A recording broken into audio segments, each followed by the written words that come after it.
Olá pessoal, Tony Rodrigues, Além da Notícia. Eu sempre quis fazer um vídeo sobre a imprensa, né? Perseguição contra jornalistas do Piauí. Agora, para que isso aconteça, é preciso a gente fazer uma retrospectiva, trazer a câmera mais perto aqui de mim.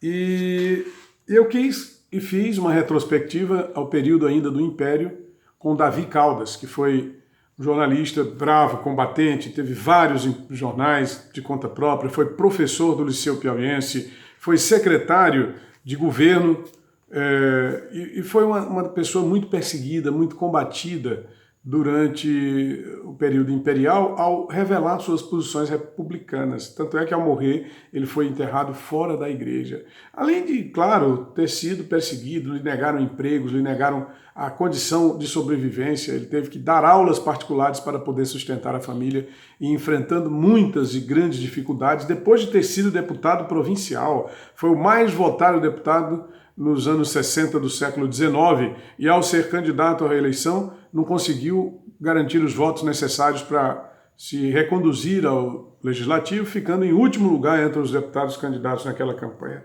de reeleição. Então, o Davi Caldas foi um cara muito perseguido, foi um sujeito que, embora tenha prestado uma grande contribuição, o seu valor só foi reconhecido anos depois, já no século XX, em 1910, 1912, alguém fez um artigo no Jornal do Brasil chamando-o de profeta da República porque 10 anos antes, em 1879, ele lançou um jornal e ele dizia que a República no Brasil seria implantada dali a 10 anos. E somente no século XX ele foi reconhecido como profeta da República. Teve que passar todas as provações, né?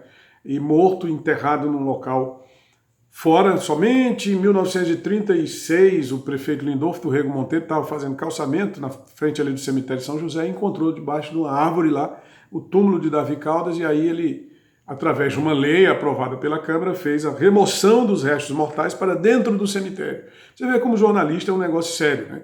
As pessoas não valorizam, está aí acontecendo no Brasil toda essa coisa de mentira, de faltar com a ética na condução dos temas jornalísticos e tal, mentir sobre a própria conduta, né? Negar um posicionamento político que se tem, que isso é errado, entendeu? O jornalismo ele tem que ser verdadeiro, tem que ser verdadeiro. Um outro jornalista que eu considero importante na história do Piauí é o jornalista Dondon. O jornalista Dondon, ele tinha o seu jornal lá. E aí ele falava de tudo. Falava de velórios, falava de casamento, falava de batizado, registrava as denúncias contra os governantes da época. Aos comerciantes ele recorria com pedido de ajuda financeira para manter o jornal. E aqueles que não davam a sua requisição, ele os tratava com um pouco mais de rigor. Ele os criticava com mais assiduidade. Mas ele também criticava aqueles outros que eram patrocinadores. Quer dizer, era um jornalista em estado puro, era em estado pleno, vivendo toda aquela agonia de ser, de fazer, não é? De lutar contra determinados esquemas. Ele seguia um féretro e saía até o cemitério. Aí, olha, na rua da Abolição, fulano entrou à esquerda e escafedeu-se do féretro. Lá na Rua dos Negros, foi mais a família tal que saiu e deixou o féretro seguir. Quando chega na Rua da Glória, outro elemento. E aí, no fim das contas, ele fazia uma matéria mostrando que o camarada aparecia naquele momento inicial, né, e depois abandonava até que o defunto praticamente chegava sozinho ao cemitério. Ele teve o seu maquinário empastelado, né? Quebraram tudo no seu jornal e depois jogaram nas águas do Rio Parnaíba. Ele foi lá, resgatou o maquinário da sua gráfica, da sua impressora, os seus equipamentos e montou o jornal de novo. E é reconhecido, né? O jornalista Dondon, ele é da família Castelo Branco. Tem até a avenida com o nome dele em Teresina hoje, depois de muito tempo. Maria Guadalupe era uma advogada e jornalista militante.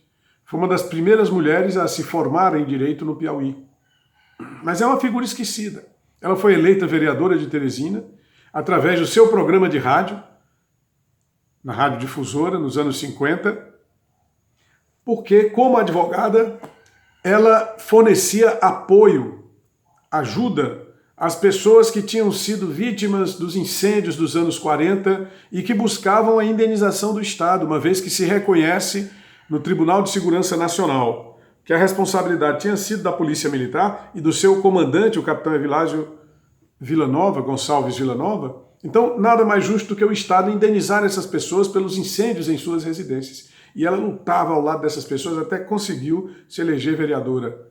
E eu identifiquei lá 2 mandatos conquistados por Maria Guadalupe nos anos 50. Queria também relatar aqui o caso do Cunha Silva, que era um amarantino, professor de latim, de língua portuguesa, de estudos sociais, todas aquelas disciplinas vigentes na primeira metade do século XX. E uma das pessoas que combatia os regimes de plantão, os governos de plantão, fazia críticas, tanto na imprensa amarantina, quanto na imprensa de Teresina, para onde ele se transferiu muito jovem como professor. E ao ser preso por determinação do Estado Novo, foi uma denúncia que fizeram contra ele de que ele mantinha livros de feição comunista, de caráter comunista, em sua biblioteca. Ao ser preso e questionado sobre a prisão, ele respondeu: fui preso por porte de livros. Vê se pode, né?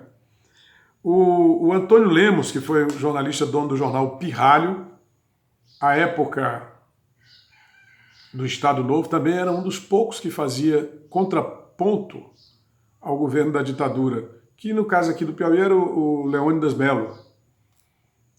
O outro governante era o Evilásio, que era o comandante da polícia, comandante militar. Então, ele foi preso, ele foi achincalhado, os equipamentos do seu jornal Pirralho foram empastelados, igualmente empastelados. Eu queria também reputar aqui o jornalista Eurípedes Aguiar, que foi governador, foi prefeito de Floriano, foi médico de Queimados, né? A sogra dele tinha uma farmácia.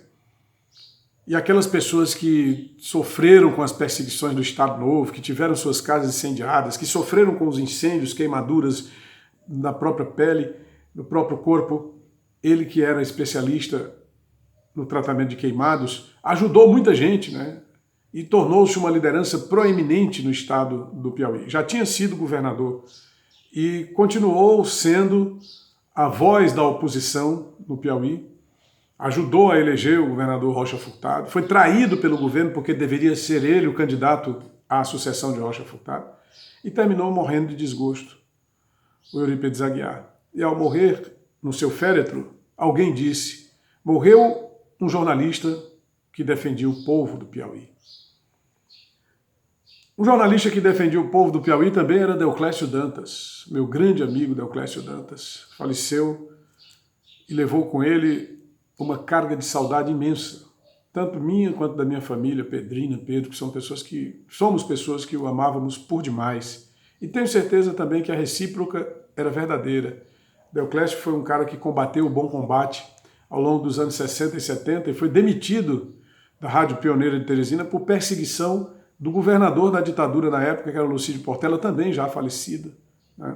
O Monsenhor Chaves, que é cultuado em Teresina, não teve sequer a coragem de reagir para manter o seu... Aliás, esse povo que não tem, né? Eles só usam para atingir os seus objetivos, que é chegar até o governo, e quando chegam ao governo ou ao governante, através da pressão das matérias jornalísticas, das matérias investigativas, eles jogam o jornalista ao poço dos leões, como se fazia com os cristãos naquele tempo. Então Deoclésio foi demitido da Rádio Pioneira e foi defenestrado entre os seus colegas da imprensa por conta dessa perseguição da ditadura, porque ficar contra o governo da ditadura é como ficar contra o governo da outra ditadura, que foi a ditadura do PT. E aí ninguém chegava nem perto dele. Para publicar o jornal, ele tinha que contratar uma gráfica em Floriano, a 260 quilômetros de Teresina. E quando descobriram que ele estava fazendo esse jornal lá, aí foram lá na gráfica e disseram: não pode fazer o jornal do Deoclésio. Ele teve que contratar a impressão em Fortaleza. Terminou ficando inviável a publicação do jornal dele e realmente perseguido, chegou a desacreditar no próprio país, quando me disse uma vez que não adianta lutar contra a corrupção porque os corruptos estão todos aí. você luta, eles passam algum tempo em silêncio, na espiral de silêncio, com o objetivo de ressurgir mais fortes. E eu até entendo, né? Por conta de tantas perseguições, ele não tinha condição nem de sustentar a família. Se não fosse o mandato de vereador e depois ter se elegido deputado estadual, oportunamente prefeito de Teresina, o Deoclésio não teria nem como sustentar a própria família. Felizmente, conseguiu, com muita grandeza, com muita altivez, graças a ele, todos os seus filhos, todos os seus descendentes são gente de bem. E eu quero aqui prestar a minha homenagem sincera a esse grande amigo, ainda, pela falta que ele faz.